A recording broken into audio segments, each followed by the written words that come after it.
2025 എല്ലാവരുടെയും റീക്യാപ്പും അവരുടെ വിഷൻ ബോർഡും അതിലവർ സക്സീഡ് ചെയ്ത കാര്യങ്ങളൊക്കെ കണ്ട് ഒന്നെങ്കിൽ ഭയങ്കര മോട്ടിവേറ്റഡ് ആയിട്ട് അല്ലെങ്കിൽ ഭയങ്കര അയ്യോ മടുത്തു എന്ന് പറഞ്ഞിരിക്കുമായിരിക്കുമല്ലേ എല്ലാവരും.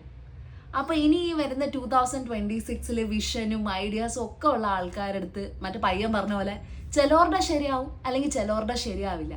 അപ്പോൾ അങ്ങനെ നമ്മളിപ്പോൾ എന്തെങ്കിലുമൊക്കെ കാര്യങ്ങൾ നമ്മൾ ഫെയിലായിപ്പോയി അല്ലെങ്കിൽ ഇനി ആരെയാണ് ഡിപ്പെൻഡ് ചെയ്യേണ്ടത് അല്ലെങ്കിൽ എന്താണ് ചെയ്യേണ്ടത്, നമ്മൾ മാത്രം ആരെയും വിശ്വസിക്കാൻ പറ്റാണ്ട് നമ്മളേ ഉള്ളൂ നമുക്ക് എന്നുള്ളൊരു സിറ്റുവേഷനിൽ നമ്മൾ ആയിപ്പോയി കഴിഞ്ഞാൽ നമ്മൾ ചെയ്യേണ്ട 2 കാര്യങ്ങളുണ്ട്. ഒന്ന്, നമ്മൾ ഭയങ്കര ബോൾഡായിരിക്കണം. അവിടെ നമ്മൾ ഭയങ്കര ബലഹീനരായിട്ട് സൗണ്ട് ചെയ്യാനേ പാടില്ല.